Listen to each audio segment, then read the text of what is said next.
pas de soi que le récit obscur de notre modernité s'intitule « Le procès ».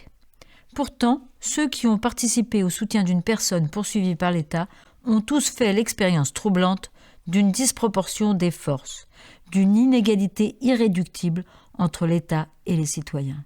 Ainsi commençait le texte d'Éric Vuillard, publié dans le Nouvel Observateur du 28 septembre dernier. Sa parole donnait un éclairage nouveau sur le cas de Vincenzo Vecchi, notre ami, réclamé par l'Italie pour sa participation au contre-sommet de Gênes en 2001. Pour la seconde fois, la validité du mandat d'arrêt européen émis contre lui était examinée par une juridiction française. La Cour d'appel de Rennes avait déjà cassé les 2 mandats d'arrêt européens dont il était l'objet, mais suite à un pourvoi du procureur, l'affaire devait être rejugée par le tribunal d'Angers le 2 octobre dernier. Un mois plus tard, le 4 octobre, la Cour d'Angers cassait à son tour le mandat d'arrêt européen. Mais dès le lendemain, le procureur se pourvoyait à nouveau en cassation. La machine à broyer les vies repartait de plus belle. Écoutons le communiqué de presse du comité de soutien de Vincenzo. Alors que nous nous félicitions du verdict, nuancé et globalement favorable, rendu le 4 novembre par la Cour d'appel d'Angers, alors que le lendemain, à travers une tribune dans Le Monde, 92 personnalités dont Christiane Taubira, Maryse Lebranchu et Eva Joly soulignaient que l'honneur de la justice française serait de savoir en rester là, alors que notre ami Vincenzo pouvait enfin entrevoir le bout du tunnel, nous apprenons que le procureur d'Angers se pourvoit en cassation. Nous sommes atterrés, consternés, révoltés par cet incompréhensible et délirant acharnement judiciaire qui nous semble relever plus de choix politiques que de cohérence juridique. Nous ne connaissons pas encore les motifs invoqués par cette demande de cassation, qui conteste par 2 fois les décisions successives des cours d'appel de Rennes et d'Angers, et qui à nouveau fait encourir à Vincenzo la peine initiale de 12 ans de prison en Italie. Parallèlement, on ne peut que s'étonner de la concomitance de ce pourvoi avec le fait que le ministre de l'Intérieur italien vient de promouvoir 2 policiers condamnés pour falsification de preuves, ce qui a déclenché la sauvage répression de 2001 lors du sommet de Gênes. Nous voici donc repartis pour un énième épisode de cet éreintant et grotesque feuilleton judiciaire, dont l'issue ne sera sans doute pas connue avant plusieurs mois. Plus que jamais, tous réunis autour de Vincenzo Vecchi, nous allons continuer le combat.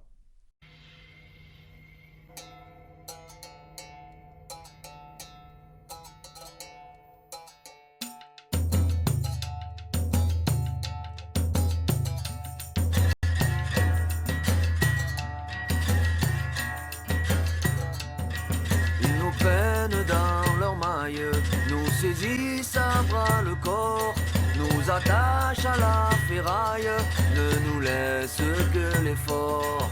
Ils nous font jouer les cobayes, puis nous jettent à moitié morts. Ils nous mettent sur la paille quand s'entassent leurs trésors. Ils nous brident et nous baladent, nous font cuire dans leur bouillon, nous mélangent à leur salade, nous promènent comme des pions. Il nous faut tomber les grilles, vaincre la loi du plus fort, se repartager les billes et repeindre le décor, Le tribunal d'Angers avait pris soin de faire la part des choses, de ménager l'Italie en respectant son jugement, en reprenant ses arguments, au prix d'une grande sévérité à l'égard de Vincenzo.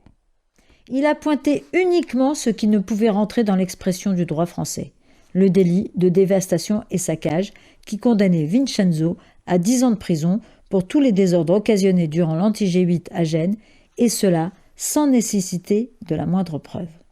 De ce fait, le mandat d'arrêt européen était cassé, et Vincenzo se retrouvait avec un simple reliquat de peine d'1 an, 2 mois et 23 jours, aménageable et purgeable en France. Avec le délit de dévastation et saccage, plus de présomption d'innocence. Plus besoin de fournir de preuves. Sous le chapeau du concours moral, on peut être rendu responsable de n'importe quoi. Il suffit d'être présent à proximité d'affrontements ou d'actes de pillage.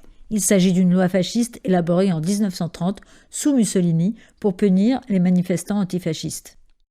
Une échelle de peine très lourde, avec une peine planchée de 8 ans, car dévastation et saccage est considéré comme un crime contre l'État. De fait, l'Italie a condamné Vincenzo et 9 autres personnes pour avoir simplement défendu des idées et ne pas avoir cherché à se désolidariser des autres manifestants.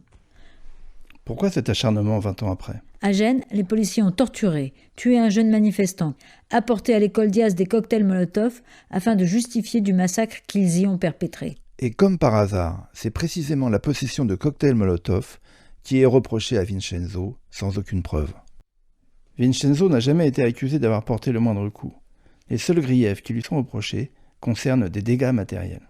Que cherche l'Italie et derrière elle le parquet français en s'acharnant contre Vincenzo ? La réponse est-elle dans la voix du procureur qui a menacé la Cour de ne pas fragiliser la justice européenne ?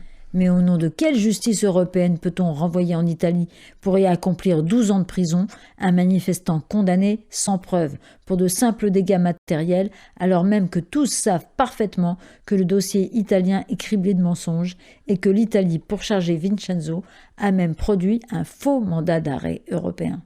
En quoi ce pourvoi peut-il servir une justice européenne s'il tente de faire passer en force un mandat d'arrêt européen qui bafoue les valeurs inscrites dans la Charte des droits de l'homme ?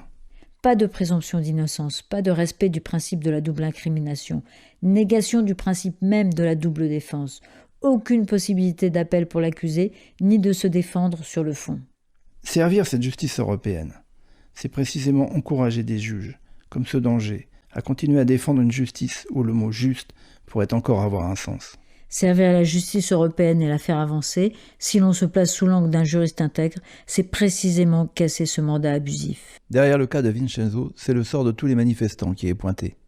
Défendre ses idées devient un crime.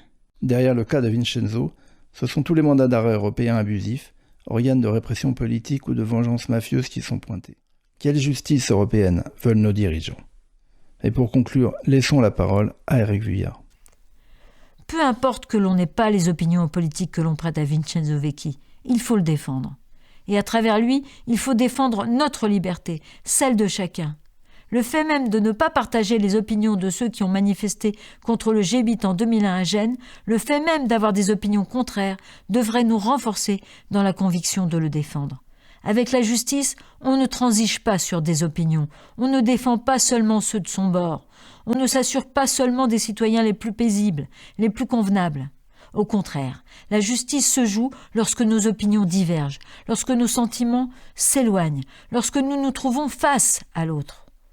N'est-ce pas un vieil écrivain catholique et de droite, François Mauriac, qui, il n'y a pas si longtemps, condamnant la répression coloniale, sans craindre de se mettre à dos une partie de son camp, écrivait « Il ne cède aux exigences de la justice que lorsqu'il constate qu'elle ne se distingue plus des exigences de l'ordre. Soyons de ceux qui cèdent seulement aux exigences de la justice. »